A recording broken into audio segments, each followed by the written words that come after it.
and welcome to Dorian Destinations episode 14. I'm excited. I'm excited for this week. We have a few interesting topics to touch upon.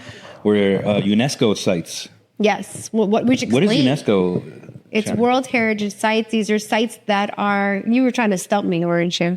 Yeah. Yeah. These are sites that have a very rich cultural history, and basically that it's like where you're how do you explain it? It's like they're labeling this particular area to be a historic area, so it's almost like it cannot be touched, knocked down, rebuilt. Yeah. And it could be dating way back from BC even to current stuff, as long as it has some kind of cultural type of importance and history in the world. So these are very important places that we try to protect. Well, not we, like the as UNESCO. UNESCO, but it does represent the world. It is a mankind type of thing where, like, you know, because of the beauty and historical significance, this has to be protected internationally. So it is an international organization that protects these sites. So it's a must see.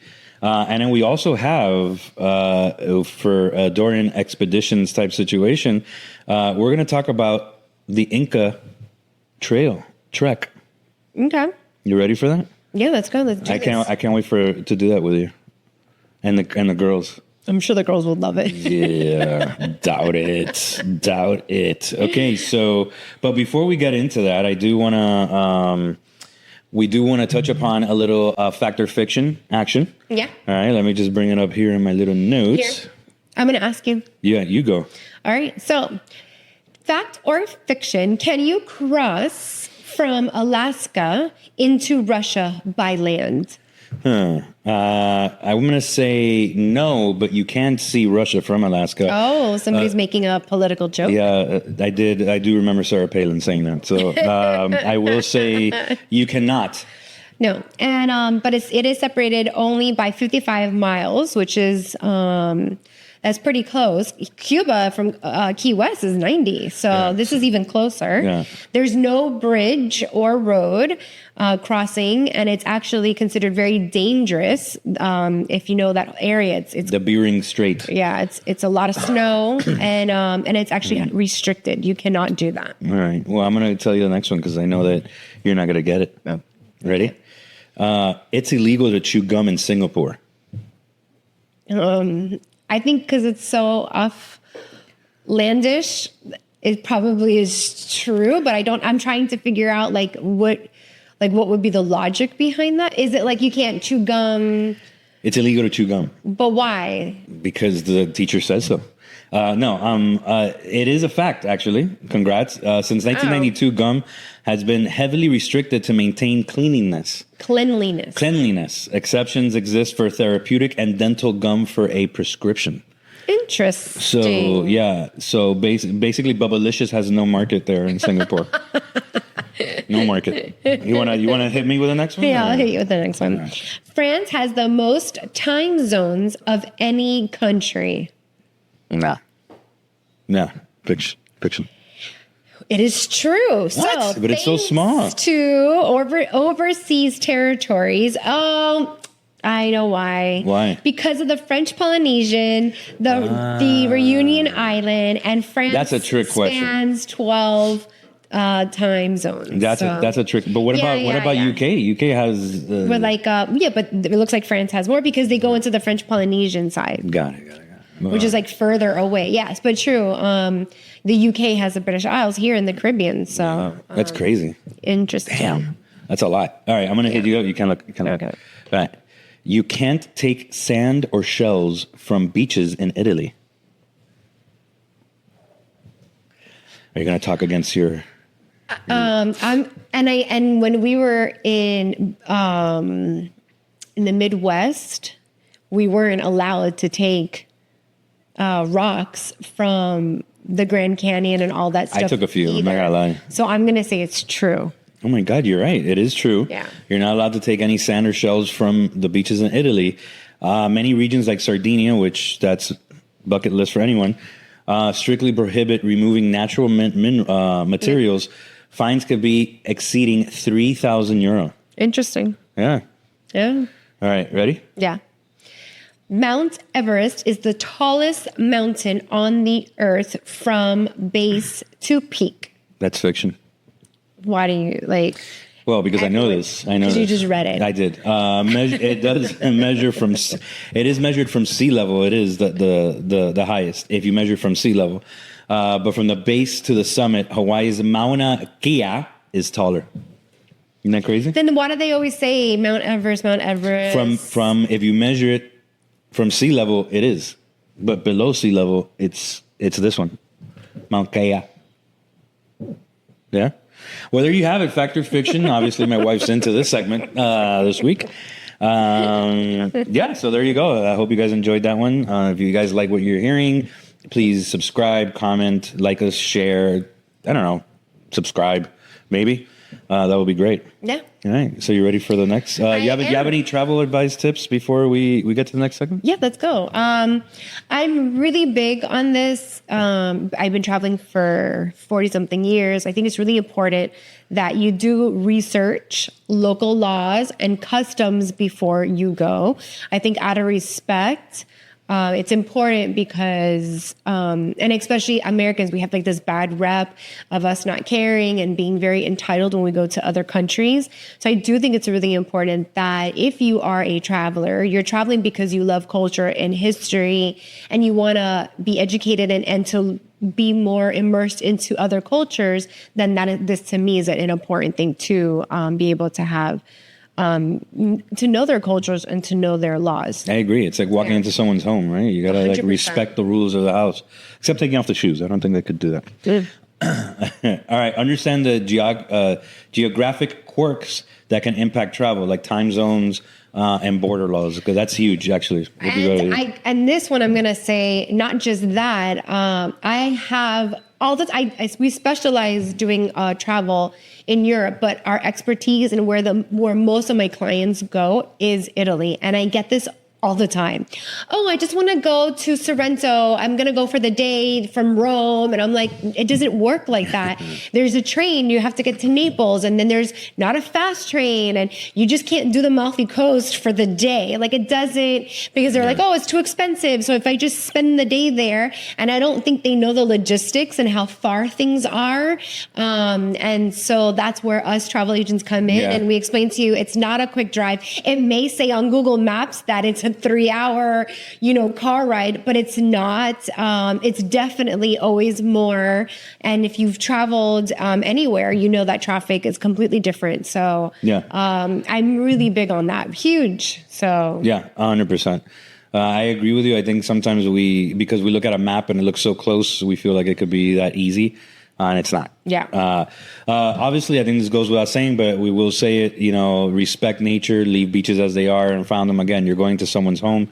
You don't want to mess with their home, right? So just don't touch. No toca. No toca, as they would say. Avoid tourist myths by working with experts like ourselves. So that's a big one. I think, many people, in the world of ChatGPT, Google and all that, they're like, oh, I already know where I'm going. I already know the quirks. I already know everything because Google and ChatGPT told me. They only know what certain people have put in there. Again, things change rapidly and the algorithms, believe it or not, are not still as fast as human nature. So that's why, again, travel advisors are very, very important because we're in constant contact with what's happening. You want to take the last one? Every trip is smarter with cultural context. I'm glad you said that. I think that just summed up everything we just said. Pretty much in a nutshell. All right, so there you go. I hope that helped. It's not only fact or fiction fun, but some travel advising as well.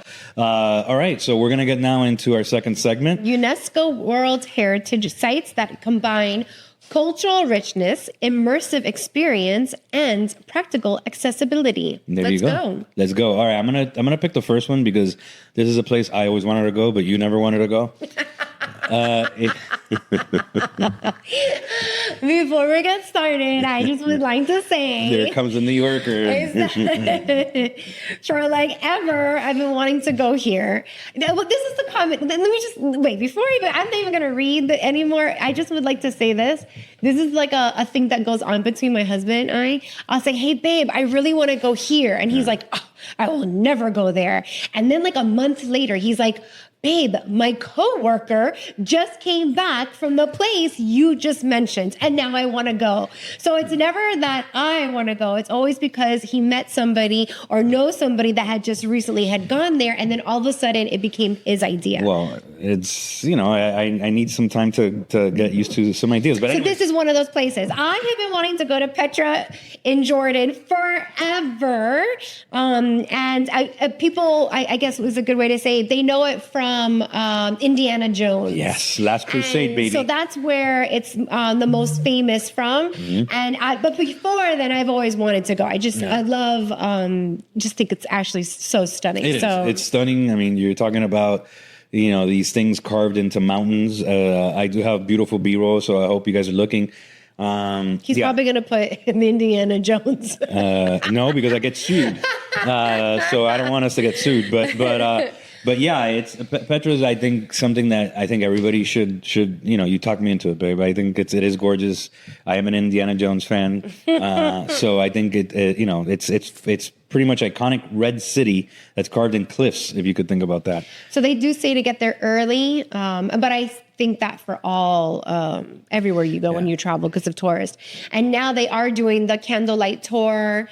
They're even doing music outside there as well. So it's supposed to be very beautiful. So that would one of our tips is also combine it with Wandy rum dessert and Dead Sea itinerary, and I think your life could end right there because it's so amazing.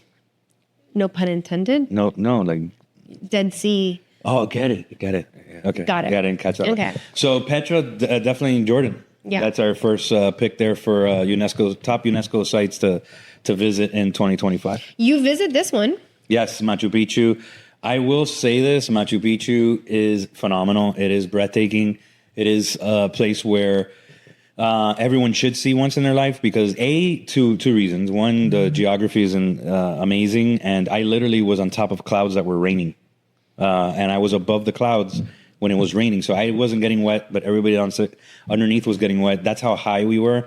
And then just the ingenuity of, the Incas that were there, it just blew my mind. I mean, how they carved out those circles exactly where the sun is and where the moon is and everything. It was just phenomenal. Fun fact that Machu Picchu was created by women. Yeah, they had a big, strong women, and then also their farming as well is one of the big takeaways because they knew based on elevation and temperature, they knew how to farm, which is pretty amazing. The Inca Citadel, it's perched on the Andes, is one of the 7 wonders of the world. So that's something you definitely have to see. I didn't know you needed permits to go there, but this would make great sense. So, book permits months in advance, it says. Yeah. And then you could there is a bus that goes, but there is that Inca Trail and a train too. It takes you from Cusco to Machu Picchu. Which is what you did. I did the train. But you could do the Inca Trail, and they have an overnight, and they even have, I think it's a couple of days long, that you can do the trail, and then you go all the way up by foot. Which we'll break down in our next segment. Very cool. Yeah. So, and you have to usually add like a little bit trip, your expedition, whatever you decide to do, because the elevation you have to get used to the elevation in Cusco. They usually give you coca leaves tea, so you could it helps kind of smooth the nausea, altitude sickness. So the next one, babe, you wanna try to pronounce that one? Angkor, Cambodia. That's pretty good. Yes, I know because I've always wanted to go there. Wow. Yeah, largest religious monument on Earth. Yeah. It sure is. That's pretty amazing. There's a multi-day pass to explore even beyond the monument. So it says don't miss the Tamprum and use a local guide for all the hidden historical gems. When it comes to these places that like Cambodia or a lot of places in Asia, I'm really big on having tour guides.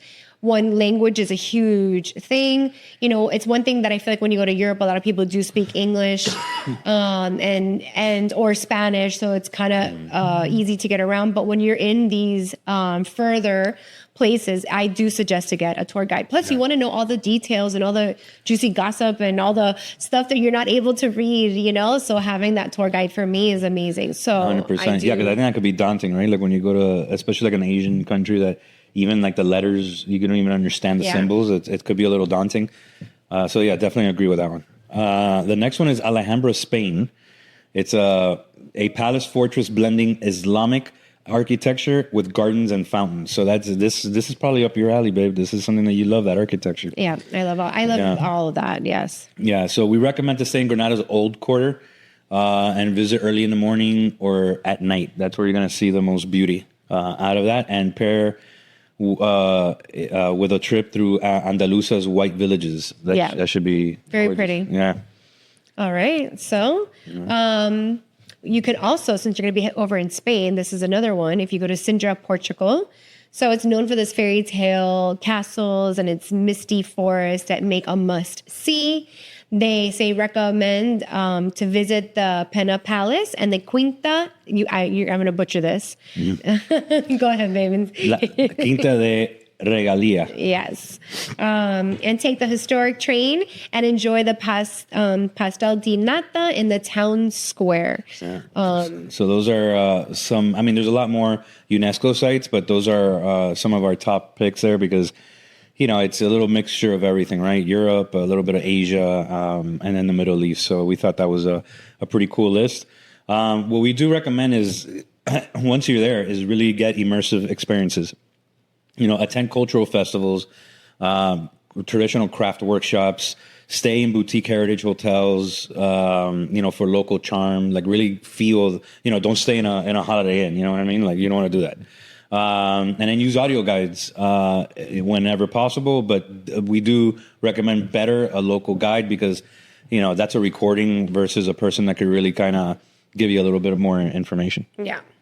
So these are some planning trips that I do suggest to all of my clients. And it doesn't matter, you know, where you go, always summer, right? Because the kids are off school and things seem to like wind down during that time, even without children, that people in work culture, that's the time that people like to take vacations. So best time to plan travel is off season, and this reduces crowds and obviously the cost. I always say this all the time, and I have tons of family I work with, and they're like, oh, I have to go to Europe during the summer. Why is it so expensive? So just to give you an average cost, going to Europe during the summer, your plane tickets are going to be anywhere from $1,500 to $2,000 round trip.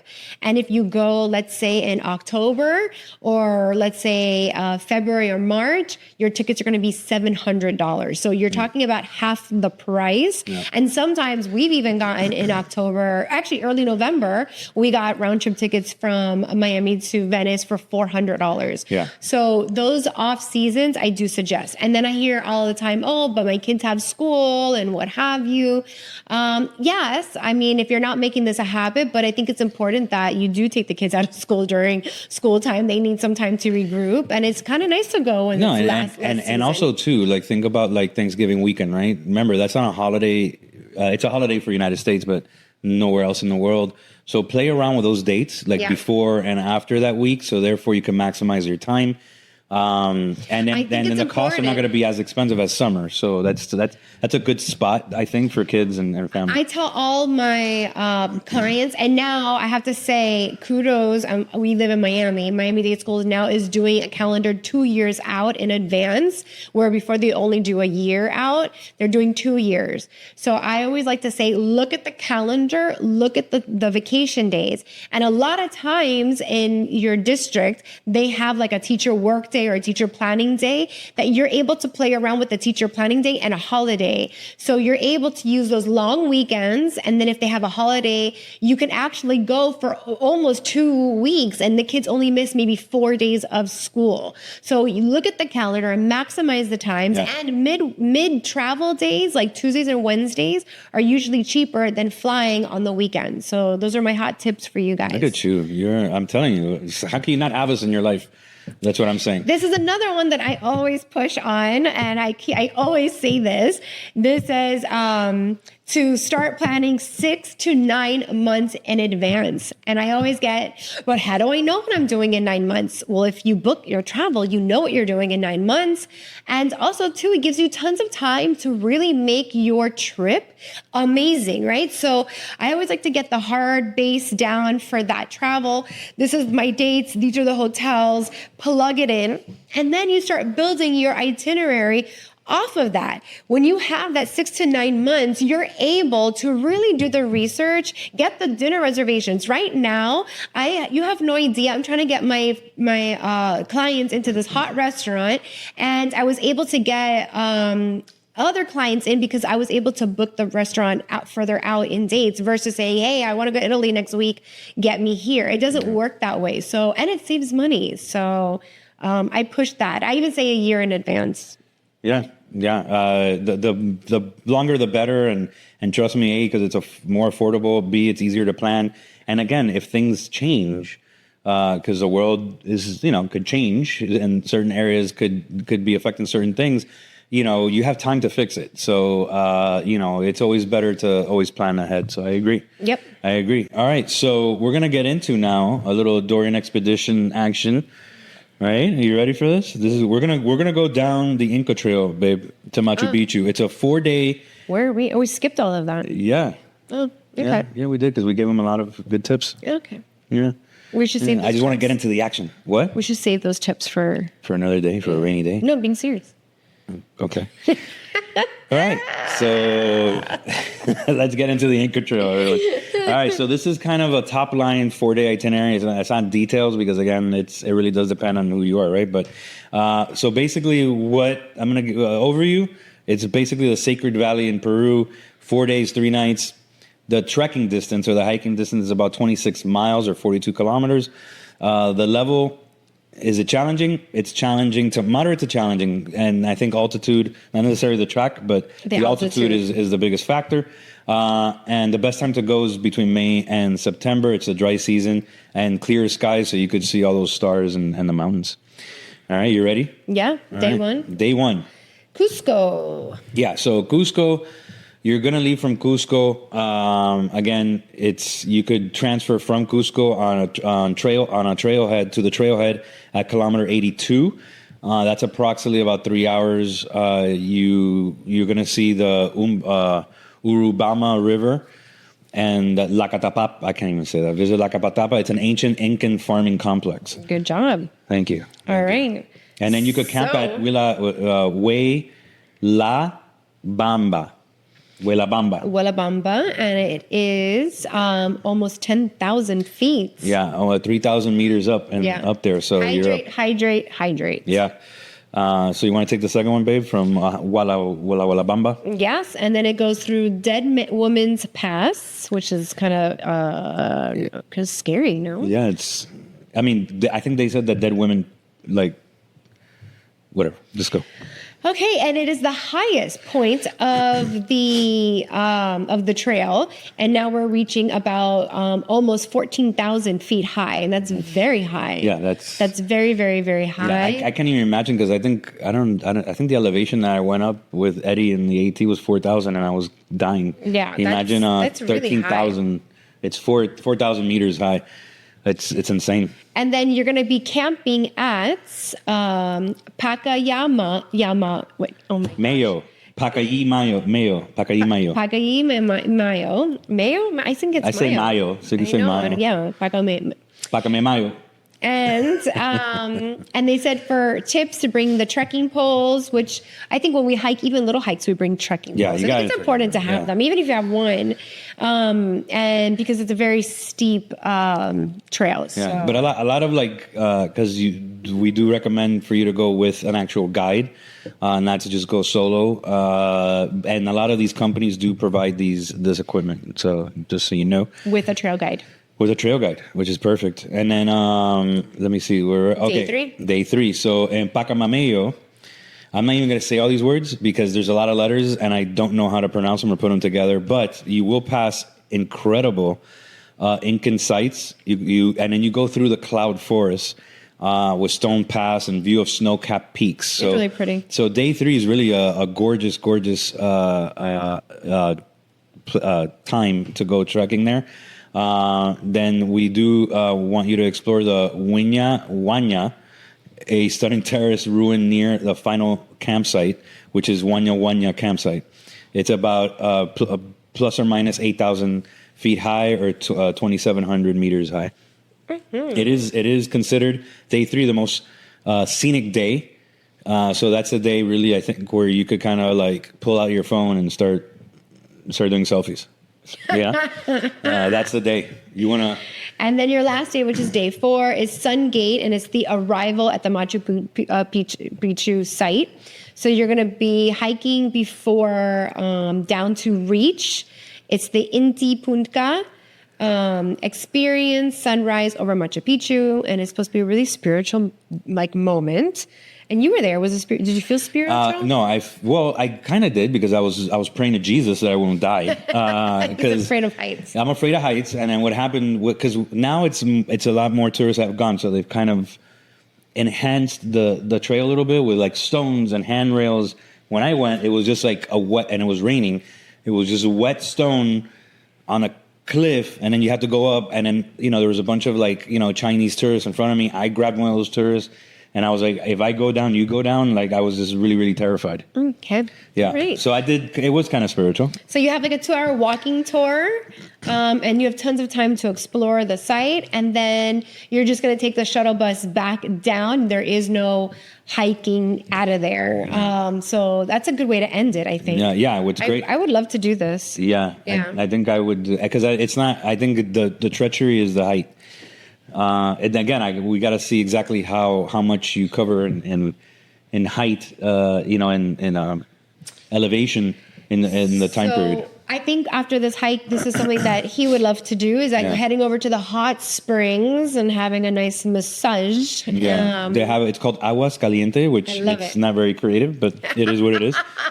And then you could take that train back to Cusco, which, by the way, Cusco is a cool little town. Yeah, I saw an actual Incan.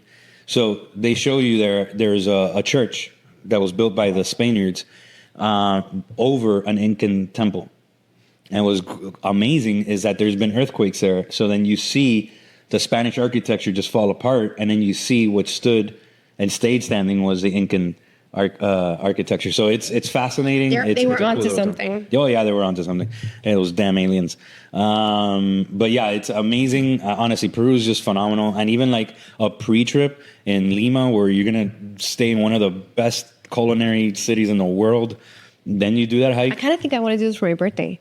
Oh yeah, I'm down. But the kids can't hike that. Yeah, it'd probably be too much for them. Yeah.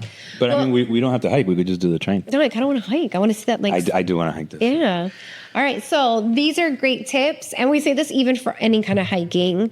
But for here, it's broken in hiking shoes. And I think that's really important because you do not want to go with a brand new pair of hiking shoes and get blisters, waterproof layers, headlamp, sunscreen, reusable waters, electrolytes, insect repellent, and a small day backpack. So I think that's important. It says optional, but I really am a big person on those trekking poles. Even if you don't use them or just use one, I think it's important to have that, and snacks. You always need some snacks. Yeah. And what I love is that a lot of these operators, they do provide you tents, the actual meals, porters, and purified water. So you don't have to worry about survival, and feeding. So you have, it's provided. And not only that, you have a guide with you, which, like I said, it's nice. Like when you're in the middle of a foreign country hiking like that, especially like an Inca Trail, that you have a local with you. So, they suggest to go there 2 to 3 days early so you can get acclimated with the weather, temperature, and the location of where it is because of the altitude. And there's always medicines that you can take. Yeah. So they have all of that. But just take the cocoa tea. I took it, and honestly, it helped. It helped a little bit. But I didn't really suffer from motion sickness. I mean, elevation sickness, because I was more terrified of falling to my death. But anyway, so what we do recommend that you stay before your trek, and then after is obviously Cusco. We talked about it. In terms of luxury places that you could stay is Palacio de Inca or a Belmont Hotel. Those are Belmont is luxury, and they're all over the world, so you can't go wrong with that. My thing just Yeah, and then the boutique is El Mercado or Antigua Casona San Blas. It's a boutique hotel there in Cusco. Those are some pretty cool options. And then Aguascalientes, which is the post. We do recommend Inca Terra, Machu Picchu, Pueblo Hotel. And moderate is El Mapi by Inca Terra. Again, Inca Terra is probably monopolizing a little area because it is a very small area. I remember going there and it was just a lot of locals, trying to solicit you, obviously, because, you do kind of like, if you do take the train, I will say this, I will advise that you will see a lot of poverty on the way, which, it's sad. But it is what it is. Unfortunately, that's the life that they have. But it must have kind of grown a little bit, that area, since I've been there. Because I think I was there over 20 something years ago, and so I'm sure it's kind of gone up a little bit since I've been there. So some booking advice: you do need permits. That area is heavily regulated with limited amount of permits. And once again, we're going back to book 6 to 8 months in advance, especially for high season, which is between June and August. Use licensed operators.